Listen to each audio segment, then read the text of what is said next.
All right, I think we're live. Welcome, everyone, to the Wardley Mapping Conversations live stream. It's the live stream where the maps are made up, but the points do matter. Thought I'd try that one out. Today, I'm joined by Kat Swetel. Kat, thank you so much for being here, and you're going to tell us a little bit about skills liquidity today, which is very exciting. Could you maybe introduce yourself for folks who might not be familiar with you, but probably should? Yeah, I'm Kat Swetel. I don't know what I'm doing with my life. I like to I like to work with weird things. I like to work with things that either shouldn't exist anymore or shouldn't exist yet. That's pretty Awesome. much it. So, what's on your short list today for things that shouldn't exist anymore? Anything top of mind? I'm always curious. Uh, yeah, I mean the things that people like to act like they don't exist anymore, right? Like mainframes and stuff like that. Those things do exist regardless of They do. how They you feel do. about that. Yeah. Yeah, things like that are interesting. Yeah, I'm thinking immediately of topics like mainframe security and so on, but we won't go down that rabbit hole today. Oh, and we got Tiani with us as well. Tiani Jones, thank you for being here as well and holding down the fort. Hey guys. Um, Yeah. and I think the thing that we all have in common is maybe we all do a little bit of consulting work. Is that a fair thing to say? Yes. Yes. Yeah. Maybe like Tiani, just to sort of give us some background around your work as well. hmm What what's your background? Like what kind of consulting work do you do and kind of what got you interested in skills liquidity as a concept for today? Sure. So I do consulting in org transformation, but I've done several types. So I've done, from working with, delivery teams, agile teams building things, software things, or sometimes cyber physical systems, and they want to figure out how to bring new ways of working. But then, as usual, they get into questions of their overall work system and how they're structured and how they do things and how knowledge uh, transfers or doesn't transfer in their system, their whole organization, or in their primary work system. And that's probably what when those kinds of questions or when those kinds of things start to arise in the transformation work I've done and that I'm currently doing, skills liquidity is something that comes up. And so for me, observing what's been interesting is observing um, a lot of how just the interactions between people, the interactions between those who have certain knowledge and those who need certain knowledge, and how that actually affects what you're able to do is something that I think is really interesting. And trying to paint that picture or find moments where people can get those insights, I think is something that I'm really interested in and really I try to focus on if I can in the consulting work that I'm doing. Awesome. Yeah. And a lot of that sounds familiar to me too. Like I played with a little bit of skills liquidity stuff on a recent project just because who knew what and who could provide what in that context was kind of a like it suddenly became very important, especially because someone was leaving a role and we had to find a way to sort of make sure we were accounting for what they were doing and all that kind of stuff. And so maybe before we dive into Miro and maybe make some maps and things like that, Kat, could I ask you to maybe, in your own words, describe what skills liquidity is and kind of the you've heard Tiani talking about what it's like in use. Um, what's kind of like the reason for skills liquidity to exist? Like, how does it help? Okay. Great question. Yeah.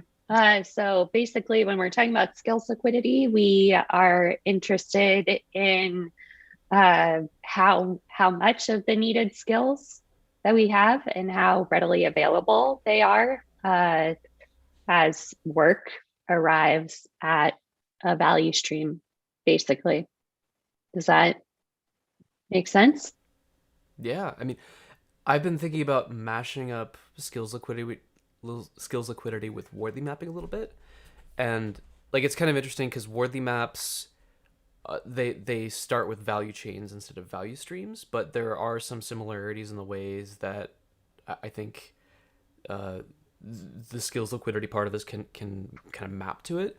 Um, and I know some folks have heard of maturity mapping too. I'm curious, like where you would place skills liquidity versus maturity mapping.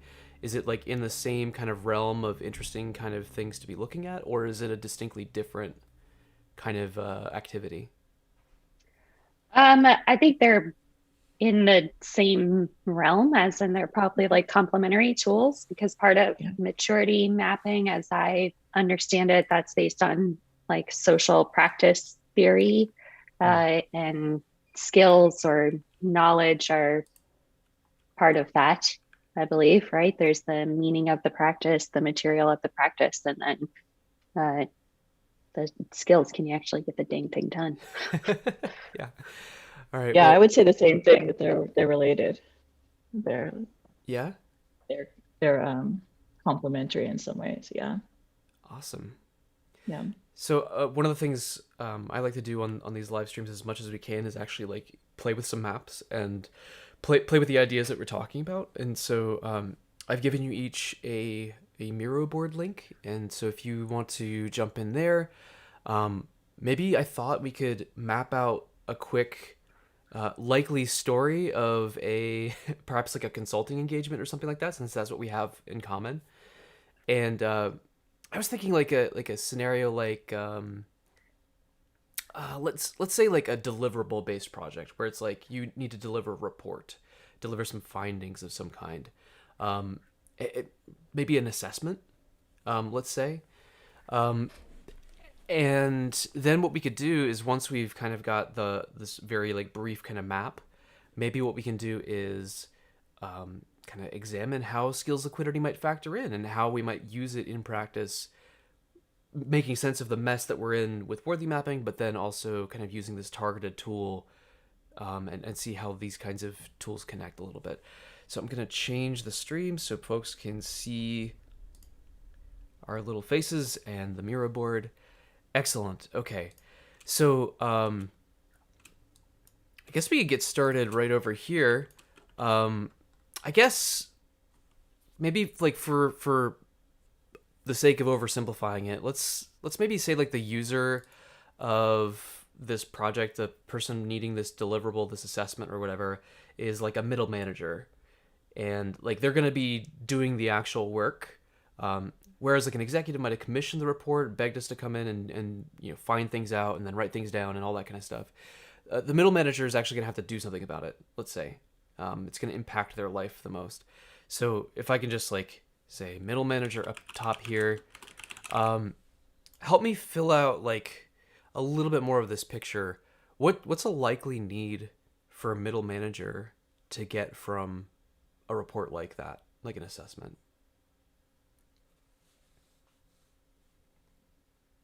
Mm. Stories are always good too. So if you've had experiences thinking of particular people, what they needed. I guess usually when folks come to me wanting an assessment, it's because they want perspective, like Hmm. they're too in it to be able to step back and take stock of the situation, the That current makes state. sense. Yeah. Tiani, have you seen anything different, or is that like a good enough start? I think that's a good start. Is Awesome. this some kind of like, I guess my question would be, um, this would be some kind of organizational assessment?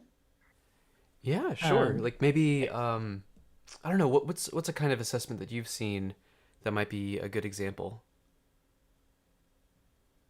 well, if we're going, like you mentioned earlier, um, maturity modeling. Hmm. So I've seen a couple things. I've seen where um, they want some kind of mapping and understanding of their maturity model, maybe. Okay. And this is where things get interesting, because as a consultant, you can go in and you can do the observation, or you can lead activities that help people to understand and assess themselves in a way, and Yeah. then find the way forward, which is probably more effective because then they're kind of owning the change and they're in the conversation together as teams. So that's one thing that I've run into at that point, where there's, okay, we want an assessment. And then I've seen some people take it to, I'm just going to go ahead and do this evaluation as a consultant, or versus I'm going to figure out who I can bring together. And there's actually a skills liquidity thing that happens at that point, where who are the right people to bring together to get a picture of how we do things, whatever this assessment is. What skills do we have? What are our practices? What are capabilities? Who knows what? And maybe sometimes people who haven't worked together before, but now they should get in the room together. Those are the things that happen at that point. That's great. In my experience. Well, I like the way that you just distinguish those two kinds of versions of this too. Like, I mean, the easy thing for a consultant to do is just observe a couple things and then like make an almighty decision about what the way things are happens to be. But then the more interesting version of that is like, how do we help people engage with their own experiences and kind of build up their own capabilities? The trouble with that last one is it's really hard and it takes longer. Yeah. So I wrote down a couple things that I heard so far. So like the middle manager is needing some perspective. Like they can't, like, they're a fish in water at this point. They can't see the environment that they're in anymore. It's just part of what's going on. And so in order to get a better understanding of what's going on, they say, hey, I need a maturity assessment. That's what people like me asked for, right? And so then the consultant comes in and runs one of these two activities for self-assessment, like you were describing, that latter thing, to help the client build up their own abilities in assessment, or something based on consultant observation. So this is an obviously incomplete picture. Let's maybe flesh out a couple of these things real quick. What have you seen, Kat, that might be missing from this list of capabilities that we'd be leveraging towards doing this maturity assessment?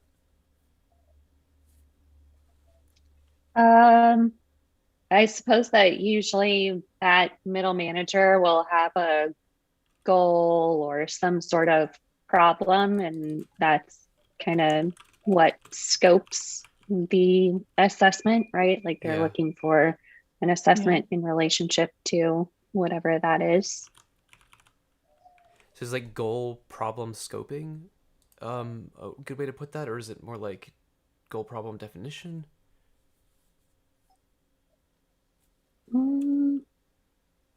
I don't know.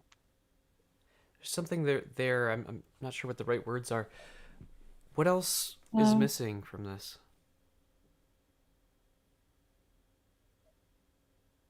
I could offer one, like a problem, developing a problem statement, or sometimes we've been using like jobs to be done. So what's the job that you're actually, what is this assessment, the job that this assessment's going to do for you? That's a way that helps to kind of figure out, get a few steps back. That might be a good wording. To use it. Oh, okay, I see. So I think there's a job for the assessment, but there's usually a goal or something that the middle manager has, right? Like unless they're just burning budget at the end of the year, they're probably not like inviting you in just for the heck of it. I guess sometimes I've seen where they want a promotion or something, so they have fancy consultants in. All right, that's what we do, right? We guarantee promotion. No, okay, yeah, that makes sense. So the job for the assessment itself, like what it's going to do for you, but also it's like the larger context, that larger goal, larger problem, larger mess that they're involved in. Yeah. Okay. I'm going to add one that's kind of just a little bit, I don't know if it's banal or whatever it is, but I'm just going to put like literally writing the report or whatever. If that's part of maybe the consultant observation version of this, one of the most challenging parts seems to be like, the high school level problem of can we get words on paper and into a draft that's coherent that people understand, and that kind of thing. Um, okay, does this tell a likely enough story? Like, does this seem like a reasonable start for a system to play with? Can I add a couple things just to like Yeah, give us totally. some room to maneuver when we talk about the skills coding stuff? So, a lot of these, I think, I don't know, I think Tiani, it's probably similar, but I get asked to assess the like people, the socio part of the socio-technical system and the technical. So there's like a people assessment. We want to know about our people, we want to know about our processes, and we want to know about our technology.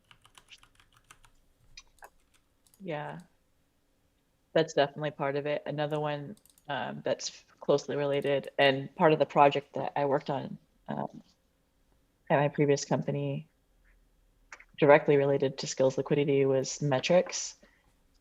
So metrics conversations start to come up too. It could be from how the teams measure themselves. It could be what the leadership what they need to see. At some point, you might start seeing like watermelon charts at this point, or bowling charts, whatever you call them. And that's all that usually comes up around this stage as well. And they're trying to figure out what to measure. And it might be something based on the goal that how Kat called out that they might have a goal or a target or a mission or a vision. There might be some actual like measurable thing to tease out there, and it might be related to this question of how we're doing and what can we do, and all of that stuff kind of mixed together. Excellent. This is starting to get fleshed out a bit. Does it seem like the right time to start trying to put relationships to this, seeing how everything's connected? Cool. Yeah. I'm gonna be lazy. I'm just gonna move everything that we have. I guess we could copy it, but I'm just gonna move it here for now. I'm not particularly picky about how we do this. Would you rather we use like the pen tool, or should we do like try to go hardcore here and get the mirror relationships just perfect with the lines and so on? I'm already like halfway through the hard one, so I'll just do that, I guess. Okay, so the middle manager needs perspective. That's kind of like our user need. Can you help me like sort out the order here of what depends on what else? Like, is the people process tech assessment, is that like a at the same level as a maturity assessment, or is it an underlying dependency? I think they would be looking for a maturity assessment on each of those. Yes. Got it. Okay. Yes. Is it fair Makes to sense. represent that as like a Yes. dependence? Okay, cool. I'm just gonna draw the lines.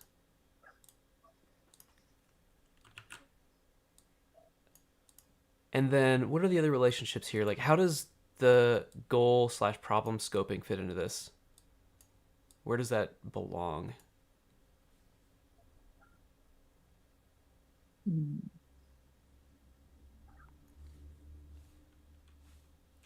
I think perspective. Can I just do stuff? Is that okay? Please. You can tell me that this looks dumb. I think that's right. Like, you can't decide. You can't meet the need of perspective without knowing how big like the zone of potential places would be for you to look in order to bring perspective forward. That makes sense. Okay. And what about the job for the assessment? That one looks a little bit tricky. I think that is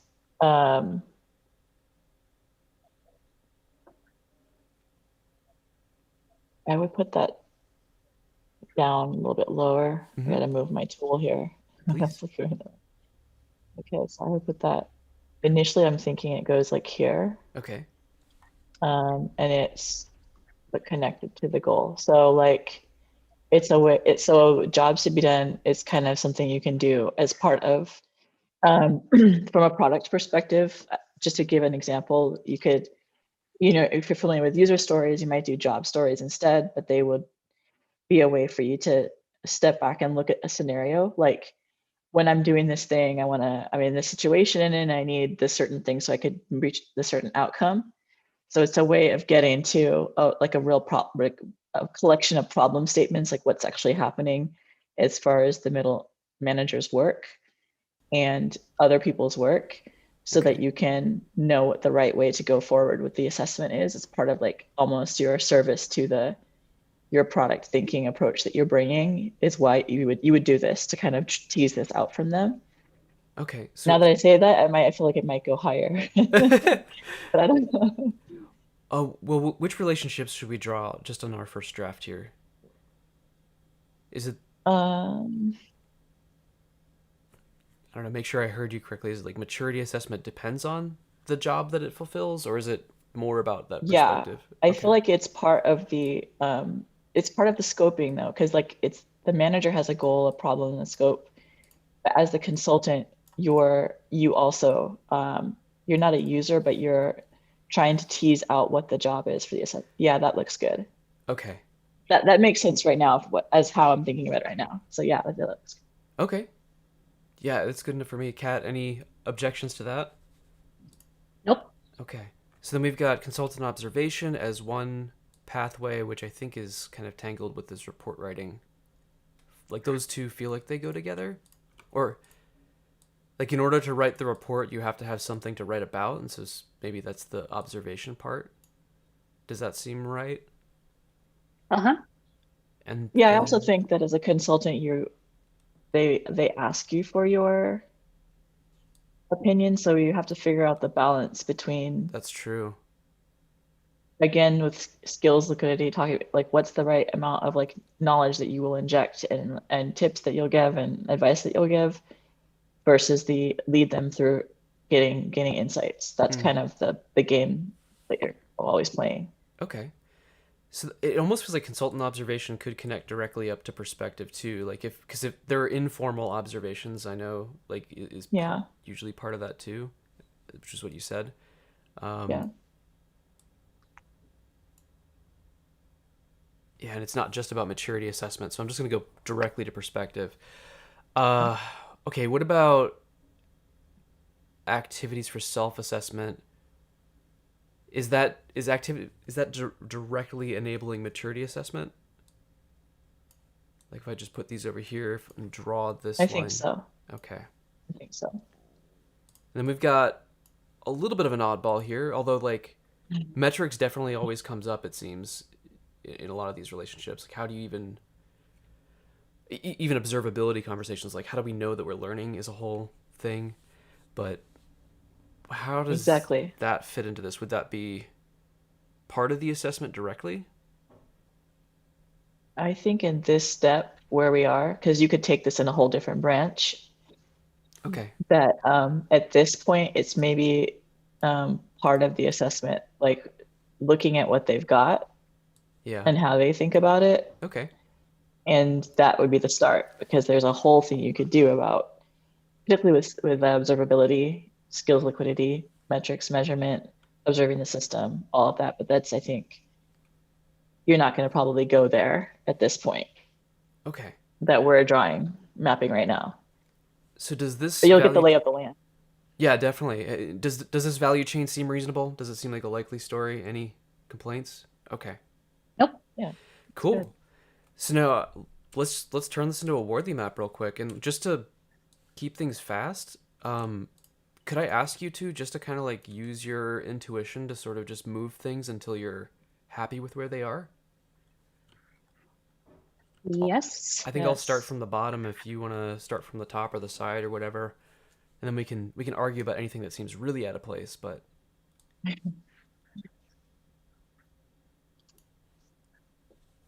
of course, the lovely thing with this is we always run out of space. Yeah.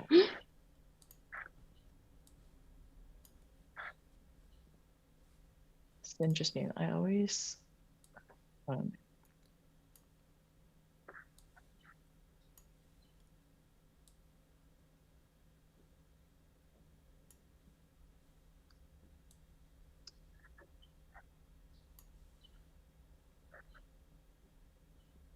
oops. Just Collected a bunch of things.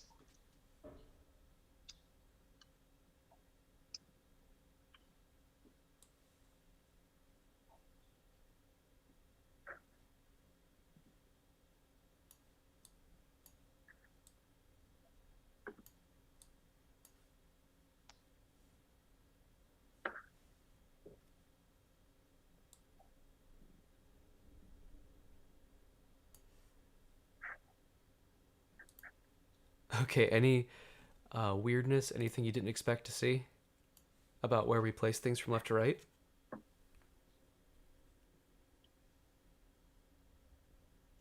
I'd like to talk through it a little bit because Yeah. I'm not, yeah, the assessment itself is bespoke. So I could see why anything around this assessment for this middle manager is going to be moving towards the left, and you may be dealing with concepts that are new to them. But also I'm thinking like, if we think of like Wardley mapping from like strategy and like anything in Genesis being like around competitive advantage and some novelty, a lot of what you start to introduce here might have novelty for, at least I've seen it.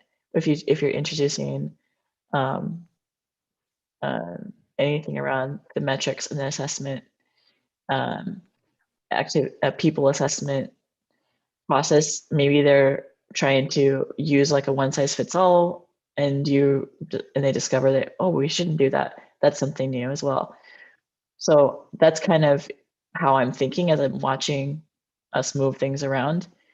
But I'd be interested to see how you guys are um, reasoning it out. What things you noticed or what things drove where you place things, the cards. I don't know about what you all think, but it just makes me think that wow, consulting is really expensive because there's all this like super custom stuff. Yeah. Like the one question on my mind is like, what are we missing that like belongs over here that we're forgetting? And I guess is that important? Maybe not for a skills liquidity conversation, but Honestly, I feel like a huge majority of the time, the goal is like way over here. And like yeah, I've literally seen the exact same goal from multiple because they buy it from, you know, that's a good point. the Yeah, blue suit McDonald's of consulting. That's a good point. And like actually a sign of success for me would be that their goal becomes like less off the shelf and yeah. more, but maybe I'm cynical and terrible. No, I think you're right on. Like, I like working on the goal as if it's like here in this weird space, and I often have to assume that that's really the case because like this is like I don't know if the right word is facile, but like it's a really shallow commitment to this seemingly like clear goal slash deliverables. Like, well, just tell us what the answer is because all these other companies clearly are getting this answer from other consultants. And yeah, I agree. Like, it's more fun to play in this space, but also it's like a lot more scary. Like, people seem to struggle a lot. Yeah. I think that's where skills liquidity becomes the make or break, whether you have it or not, to the extent that you do have it, or the extent that you can um, generate. Well, generate's the right word for liquidity, but I always like draw the analogy to like financial liquidity to figure out Mm-hmm. what the word is. but but that's where it becomes most important once as the goal is over in the Genesis and the custom, towards the left. Hmm. Because anything in commodity, maybe there's something can be automated, maybe you can buy something, maybe it's something, it's about, if you're thinking of like where you want to distribute your cognitive load, you want to distribute it such that you're using it all in the value creation, like deep problem um, space more. And I think that's part of the thing that you start to tease out when you have these kind of conversations. Yeah, like I'm imagining almost like like or like role assignments here. Like I can imagine, like you bring in your seasoned consultants who have done like all sorts of these assessments or whatever for like years and years and years, and like they kind of take on the meat of that and maybe the like the observation part of that too. Mhm. So if I just like randomly draw this, like kind of like this, and then they hire you, Tiani, for like integrating this new kind of way of looking at it, which is about like enabling the teams to kind of do their own work in that respect, and so they kind of like Mhm. get augmented with that kind of capability. I don't know, and Mhm. then maybe they hire me to do like the report writing or something, but I can also double as an observer, right? So we've got like this Mhm. weird like mishmash of people or even teams of people covering different parts of Mhm. these activities. So maybe let's play a little bit with the Yeah. skills liquidity part of this. I have like a weird proposal. Like Kat, I know you have like a scale that you like to use too, so I'd be curious to see how this like compares. But up above here, I have a scale from 1 to 3. I think I'm ripping this from Andy Grove, if I remember correctly, or like ripping this from the Lighthouse company people who use this from Andy Grove or whatever. But the idea is Mhm. like 1 is the only way you can do this skill is if like you like can have detailed instructions to follow. Like the only way I'm going to pick this up is if you tell me exactly what to do and when to do it and how, and I come to you for help like almost every step of the way. Um, Compared to a 2 of like coaching and support, where like generally speaking, I kind of know what I'm doing, but I am going to run into exceptions and I am going to need support. I am going to need your coaching, that kind of thing to help get this. Whereas like a 3 being like, hey, you just have to set goals and monitor my progress. I'm probably doing okay, all things considered. So that's like one way of looking at this. Kat, I'm curious what Mhm. the scale looks like usually when you do this, because I feel like there's a different one that I've seen you do. Yeah. Um, I've been pretty influenced, I would say, by the Dreyfus model for skill acquisition. And so I think a lot about that. Um, and I usually have like 0 is I have no idea. I've never seen this before. 1 is the same, right? Like I'm dependent on rules and I don't really have the ability to like recognize the context. I'm purely going on like context-free rules for whatever the space is. And then 2, like I recognize problems, I can solve problems in this space. And then 3 would be like I can create things in this space, like Yeah, to address needs in this space. So that would be like the most context dependent. that makes sense. It feels like a little bit like, well, basically one card, one item more granular than like a shuha type thing. Yeah, it's cool. Now, the most important step, I think, for this is to come up with an emoji for each. I feel like that's super, I don't know, it makes it a little bit more easy in my brain to, I don't know, something about that. So I don't know, what do you think about like a magnifying glass for recognizing and solving problems? Uh, I don't know if a rocket ship is good for creating, but then Can we have an old man for number 1? I think we could. What? I always think like in the space that I'm in, right, which is a lot of technology focused stuff, like the second I hear someone quote clean code at me, I'm like, oh, you are interested in context-free rules. So the closest I could do with the time allowed is Santa Claus. Okay, Uh, should I do like a Works. complete question mark for 0? sure. All right. Yeah, that works. Huh? All right, here we go. So yeah, like I, I think we have a reasonably varied set of skills, probably. Like we probably have a lot of overlap for this map in particular. But I'm just gonna drag these down to the bottom. But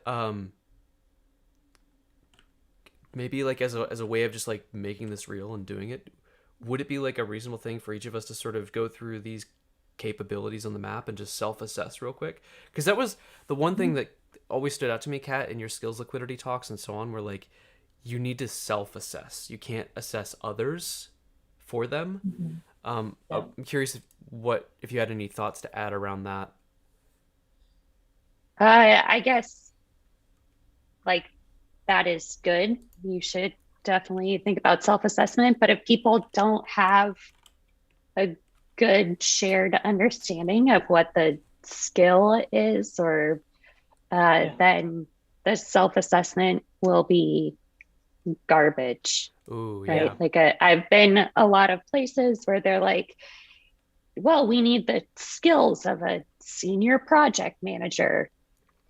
And like, number one, that's not a skill, that's a role. And then Yep. number two, everyone has like completely different ideas of what that is. So a self-assessment just is time wasted.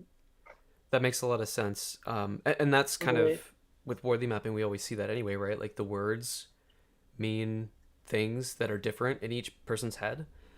And Mhm.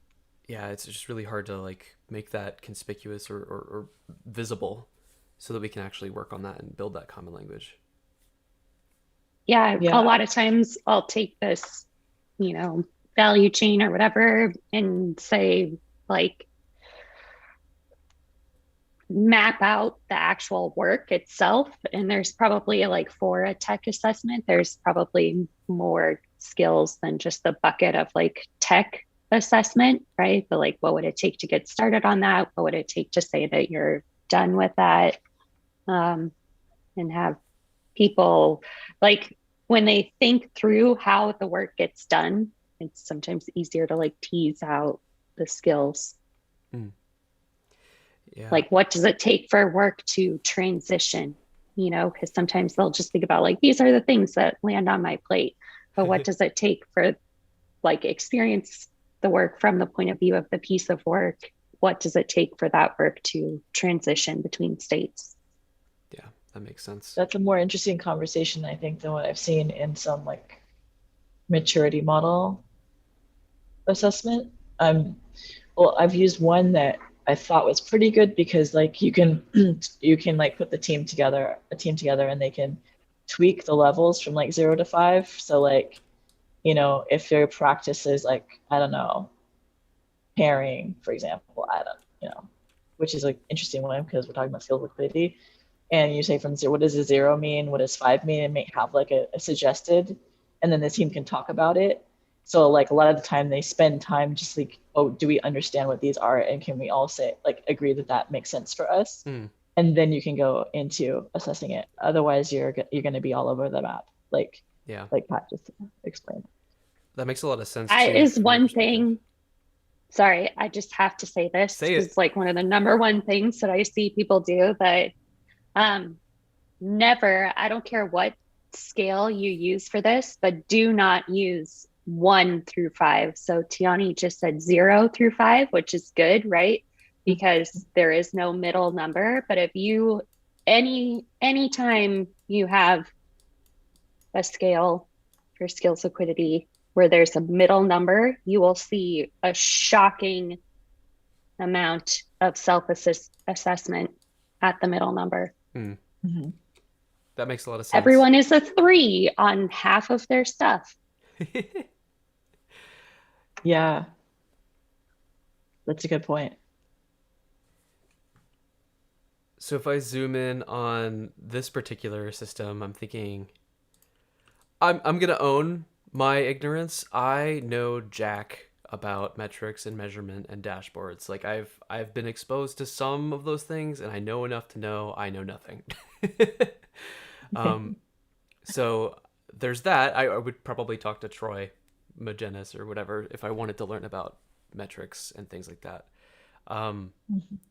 but I is it like a reasonable idea to like just self-assess ourselves and just see where the clusters of question marks are, or where there might be like some interesting pairings.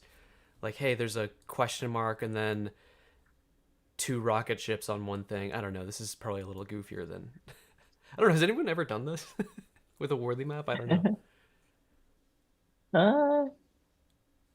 Not exactly this, but something similar. Cool. I think this is cool.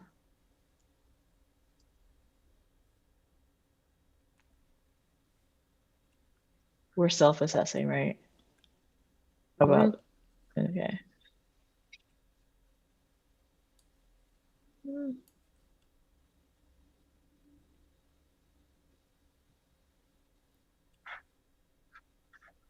How do you add emojis then? Like a different one? In the Oh, never mind. You found it. Cool. Oh wait, no, I didn't. Tell me. In the little menu on the far left, there's a little toolbar, Oh, yeah. and then ellipses, and then emojis is in that menu. Like, they have a dedicated emoji feature in Miro, and it is probably the best thing ever. Oh, nice. Change this one. Wait a second. Okay. Definitely gonna have questions with that.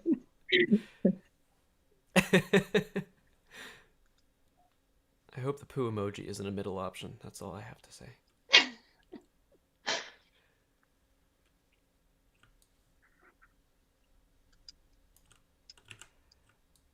Actually, I'm realizing that there are things where I wish I were this good at certain things, and I'm not. So I'm tempted to do what Kat was talking about and create a middle a middle card. Do it, Tiani. I'm trying to do the wrong thing.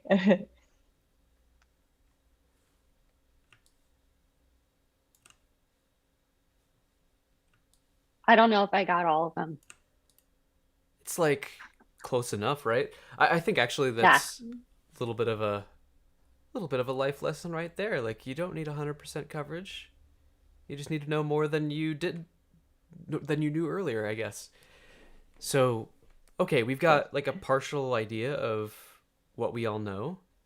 I sure do love this scale of question mark and or poo emoji to rocket ship. It's pretty great.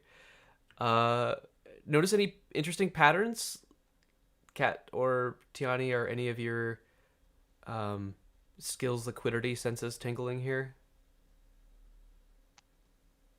I'm really curious about this over here, the job for the assessment. A lot of times when I have people self-assess, so I'll say like, hey, what do we need? What are the skills that we need to take whatever thing across the finish line? And then we generate that list of skills, and then we self-assess across that. And then we'll say, okay, given our goal, like, do we have enough of this skill or whatever? But there's also like, what do people want to do? Oh. Right? Yeah. That little thing.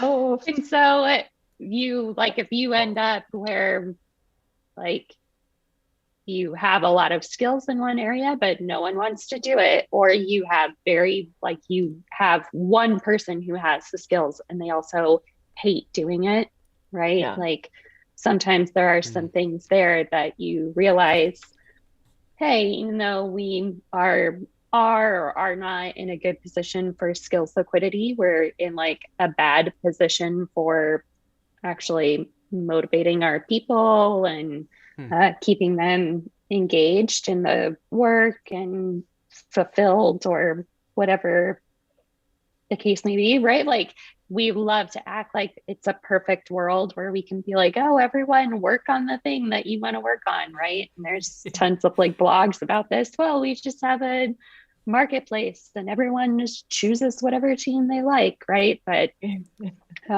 there's work that no one wants to do that has to get done, or like there's just not the right matchup, and you have to take those things into account. Like, how do we overcome that and acknowledge it not just act like it's not there. So Hmm. I added a poop emoji for I don't like playing it. I mean, I like the idea of jobs to be done, but the jobs to be done community freaks me out, and I would rather someone else do that work.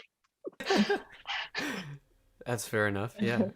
I have a template that makes it really easy. Just use the template, and that's about as far as it goes.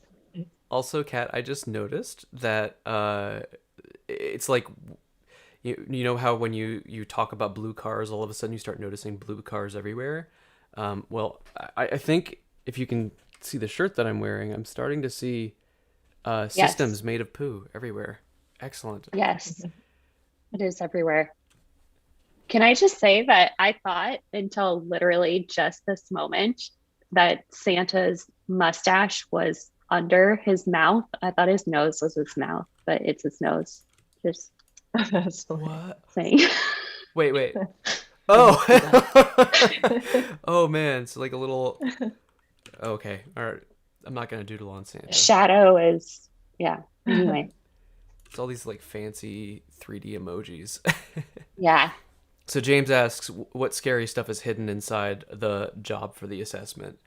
Well, already, I mean, we've had a conversation. Kat doesn't want to do it, so already like there's something scary there, right? Like we have one less person who is going to be super jazzed to do the job for the assessment, and and now like Tiani and I are like old man Santa here on this, in that Yeah, we are dependent on rules that work independent of the context. Makes sense. yeah, yep. Any Totally. thoughts on that? That's yeah. I was just gonna say the reason I actually added my because I hadn't got to that one, so I was like, I'm definitely more of the old man guy. So like I wrote I I it's like I know enough about it. I don't know much about the community. The community does scare because I realize there's even like some beef between like two different camps of thought on jobs to be done. So I don't even touch that. But I recently found it useful in helping teams like who were writing user stories that were like too much centered on solutions versus problem statements. So I was like, okay. And I found some really cool templates in I've had like Melissa Perry's course on the Product Institute on Yeah. product management fundamental. So I just use that template. And so I'm like, okay, I may need to like think for a second and kind of like chug along to figure out if it's the right time to do this or, but I'm going to rely on a bunch of, you know, heuristics, rules of thumb, template things that I've seen. And yeah, I'm not creating new stuff or a deep expert by any means. Yeah. So that's kind of why I put that. Oh, and this is interesting. So first of all, well, Mark has two good points in chat. Like, first of all, there are many systems made of poo. It's a life lesson. Good, excellent. Feeling good about our work. Nice. um, but then the second point he makes, which is like really interesting, is something bothers him about context-free rules in Genesis, and I think that bothers me too. Like, because Yeah. there are no SOPs for things in Genesis, right? Or am I thinking? I don't know. Maybe there's Yeah, like. a lot of times when I see something like this, right, it would make me want to break down this job for the assessment, right? And there's Yeah. probably like uh there is the actual job itself, and then there's the tools that we use for discovering that, the tools that we use for capturing that. And some of those things, like the tools that we use for capturing, that's probably wherever the same place that report writing is, right? Like we can find Yeah. but the tools that we use for discovering it are probably more driven by context and expertise. Yes. So sometimes when there's like a big mismatch between the thing that we're talking about and how people assess their skills and the language they use to describe their skills, that's a good indication for me that we need to further decompose that. It's not at the right level. Okay. Yeah, that's a great point. One thing in my work, what we did, particularly for this one, for jobs to be done, is well for a bunch of stuff, and it relates to skills liquidity, is we created a pattern library. And the pattern library has like little like one pager with steps to do something with some reading and supplemental information. So you could actually learn what someone else has done, you know who the author of the page is, and then you can like actually try the activity and or actually pair on them with it. And so for this, using this one as an example, we wrote a pattern on like basic jobs to be done. Where do you find, like, where do they come from? How, like, if you were gonna do a step through discovering problems, just discovering jobs, how might you start? It gives you a little bit of it kind of like helps you get there, get to the more advanced like capability in that you see in Genesis, but you still might want to pair in the pattern library, in the pattern document itself. It has a recommendation that you pair with somebody who's like experienced in this, like in product thinking or whatever the skill is that you need for this. That makes a lot of sense. So you could zoom in and you see like pairing is a skill, like just even like knowing which template to use, knowing like what the procedure is, all that kind of stuff. Yeah, that makes sense. Okay. Pairing is a really interesting thing, I think, when we talk about skills liquidity, because pairing itself is a skill, right? Like, yeah, it itself is a skill. yeah, there's like a whole set of practices and skills there that we can develop expertise in. And it is a lot of times can be really effective for increasing the liquidity of some skills, right? Because you can have someone who's an expert and they can pair with other people. The one thing that I would mention there is that when we think about skills liquidity, usually what we're trying to do is allocate the scarce skill set last. So a lot of times people are like, oh, that's really important or whatever. Tiani is the only person that knows how to do it, so we better put her on that work first thing, right? And then we'll like find some other person to pair her up with or whatever. But we actually want to work in the opposite direction. So say like, here are the things that everyone knows how to do. We'll allocate for those, and we're going to get to the scarce skill set last. And the idea there is that if there is a scarce skill set, we want to like, maintain the ability to like absorb fluctuations in the demand for that skill set. So the ideal scenario would be that we never allocate that scarce skill set, that we put someone who is like almost there on it, right? Like they'd say, well, I think I could maybe solve some problems here or something like that. So have them pick it up. And then as they encounter things that are foreign or they don't get it or whatever, then they can tap the person who has mastery of that skill set. So if it's Tiani, they could be like, well, can we pair on this now? Yeah, that's super cool. I like that. I've seen this in practice with a team I was coaching, they were experimenting with a new material for an engine fan blade, and there was this complicated lab setup in this big tunnel for when you want to put the fan on the motor and turn it and spin it. And there was literally one person in the entire facility who was like, I don't know if you would say certified, or like he was the lab setup dude. He was the equipment guy. That would be like not something you want to mess up. Like, we're trying out some new material for this fan. It's made out of pure lead. I'm not really sure. Is this how you screw it in? Yeah, and it's the size of an actual like engine blade, so it's no, you don't want to mess that up. So then he was booked out for months because they allocated him. And so what this team did was somebody trailed him around, documented everything, and put it somewhere that others could use, so that they never really had to depend on him. If, of course, something more difficult came up, they could pull him in. And then I was like, well, you guys could just keep doing this. Everyone who has to do lab setup should be like following this guide, have him like review the guide and say, tweak it, make sure this is good, that's good, fix this.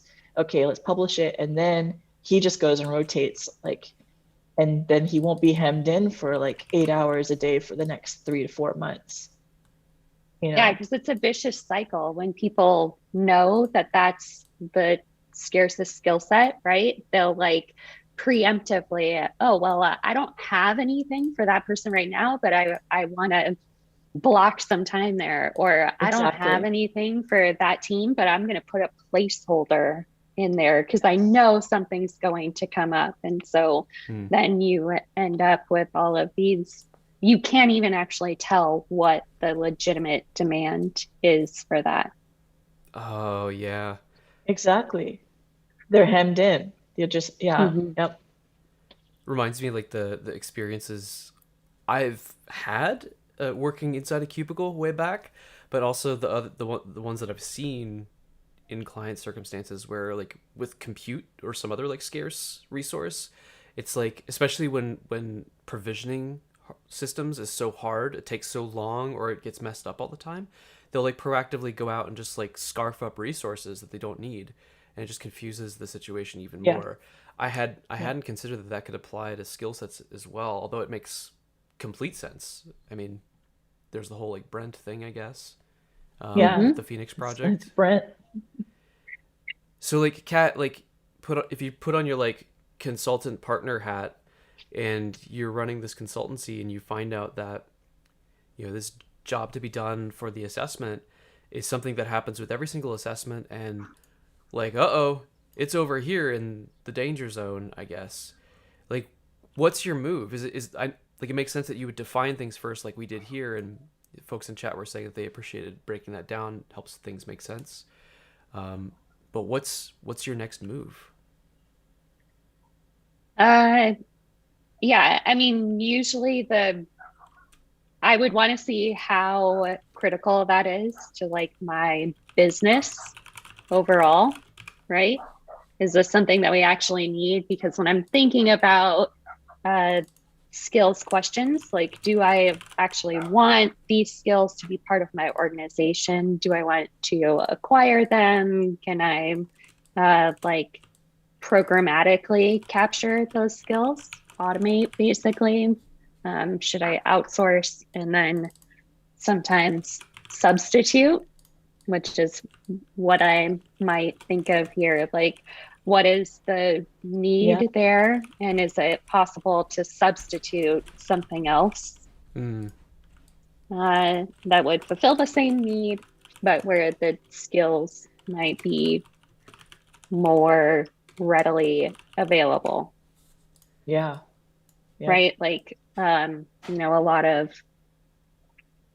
modernization efforts right now, where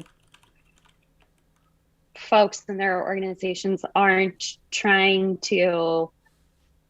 Many of us agree now that the big rewrite, where it's like all of the functionality and more, is probably not great. But if we substitute the same functionality, but like written in a different language, or so that it can run on different infrastructure, or whatever the case may be, sometimes that can increase the available skills, still fulfilling the same mm. need.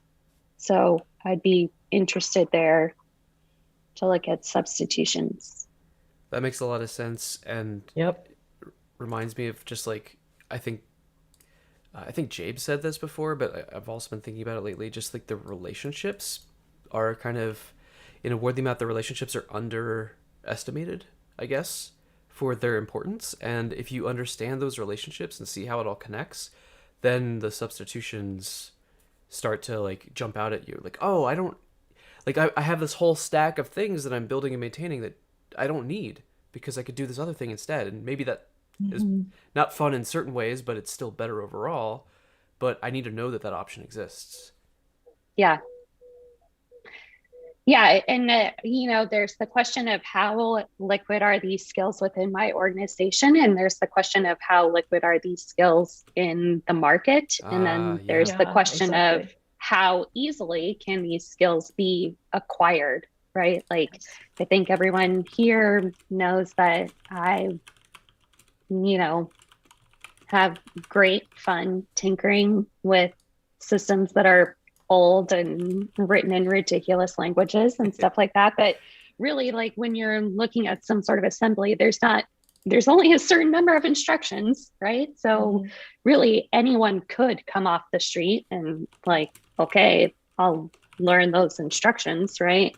But like, are they going to want to? And then what are the other skills that they would need for navigating that system and all of those things? Like those like macro 32 skills are not going to be readily available in the market, I would guess, but they are easily acquired.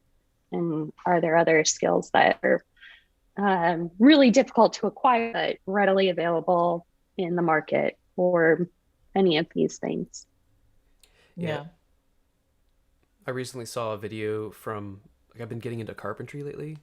Not that I'm good at it or anything, or like I've been trying a little bit of woodworking, but there's this channel called The Honest Carpenter. It's like great name. Okay. And one of the videos he did was on the kind of the shortage of certain kinds of skills in the labor market, like carpentry in particular, because it's such a catch-all for all sorts of like functions on a job site, a lot of them which can be done poorly by others, but as a trade itself, like the shortage of this will like hit us in however many years, and then how long will it take for us to build up, the like from the enterprise context. I'm thinking like, if we recognize that we cannot acquire a certain skill quickly, how long is it going to take us to build up the learning infrastructure inside the organization to take responsibility for that gap, for that problem? And it's a scary answer sometimes. Yes. Yeah.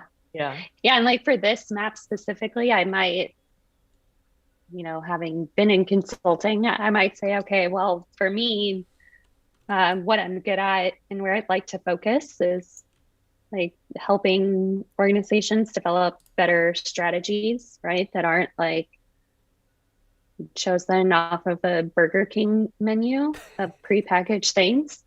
So I might say, like, for me, my practice, my consultancy, I really want, like, this is the business critical thing, right? That's our mission, our purpose. And then I might just outsource, right? Like I might subcontract someone for the people assessment and someone for the process assessment and someone for the tech assessment, because it would perhaps only be necessary for me to be able to like understand those things and be able to interact with them and alter them after they're completed, like continue to evolve them. But maybe I don't need the skills in-house to create them. Maybe there's lots of people in the market that could tap for that. Yep. And then maybe some of these things I decide, like, okay, for part of the tech assessment, there are tools out there, tooling and automation that I can use to like get an idea of the architecture or the whatever. Like, I know Tiani and I could have a big debate right now. Probably we'd just be like in fierce agreement about like code coverage tools and stuff like that, right? But there are tools that exist for that. And so some of those things I could think like, that's not aligned with like my mission and my consultancy. It's just something that I need in order to get the job done. And so I'm going to like invest in not actually growing those skills in my team, but understanding the tool marketplace better and understanding like who out there can be easily to do that or whatever. I mean, this is all hypothetical. I think all of us here like nerd out pretty hard on the tech assessment, but Yeah, that's interesting. When I was working with, so I was, as part of the consulting work where I was coaching the team, I mentioned with the new material for the engine fan, we were looking at metrics. So, and we actually did some work with Jabe on this. So, what are some metrics for observability? So we all know about flow metrics, but then what kinds of learning, what things could you measure for learning? And one of the things we talked about is you have a certain type of work. What's the skills mix, like the optimal skills mix? That's kind of what you were talking about. It reminded me of that. what is the combinations of things that could get this thing, get it across the line, get it done, or have the right brain power on it. And I think something interesting that is often, like we talked about early on in our chat, was skills and interests. If you have a matrix of that skills and interests, there could be things even in the interest category that are things you've done that you're interested, that you tinker with, that could be applied in some way and reused, or applied to something that you may not be obvious. But if you do some of that thinking through, what can we bring forth to help us get the work done? And because it's about that co-creation a lot of times, and you can't really predict. But if you have some idea of like I said, skills, interest, that combination, and have some intention behind it, I think then you get some interesting things that you can do. Yeah, I to mean, get work done. That hits on such a key point for me, Tiani. Sorry, Ben. No, but people come as skill sets, right? Like we talk about each of the skills as if they are distinct, but we have skill sets that live in people. And you can't be like, well, I'm going to divide Ben into 16 equal pieces, and I'm going to like nicely allocate them across this because that's how we need those skills to be split, right? And that we just can't do that, right? All of those skills live in the same brain. Yep. Excellent. Well, this has been an amazing exploration of skills liquidity. I wanted to really thank you both for digging into this with me. I feel like I learned a lot, and thank you for taking the time to make a map and all sorts of stuff. So if you would like to follow any of these lovely people, you can find their tags in the on screen right now. So Kat is at Kat Swetel, Tiani is at Tiani_original, and I'm at Hired Thought. Please, we'd love to continue to engage with all this kind of stuff. Find us on Twitter, tweet at us, say hello, be nice, of course. And thank you for joining us on this stream as well. I know Tiani and Kat might have to go now, but just a couple real quick heads up. This Wednesday, we're doing an event called You Will Make Maps. There are, I think, 5 seats left. You can go to lwm.events. It's a paid workshop where we kind of focus on getting you into the experience of making Wardley maps, applying it to the problems, getting over the initial challenge of making maps, and so on. So if you're interested in that, come check that out. At lwm.events, you'll also see links to future live streams. This Thursday, we're gonna map yoga, people. We're gonna figure out how to make a map of yoga, and it's gonna be fabulous. So check that out and join us as you can. Again, thank you for being here. I appreciate you. I think we all do. And please follow these folks on Twitter. I think I'm supposed to do my catchphrase now. Something about knowledge is power. Making maps creates knowledge. So go make some maps. Thanks, everybody. Thanks. Thanks, guys.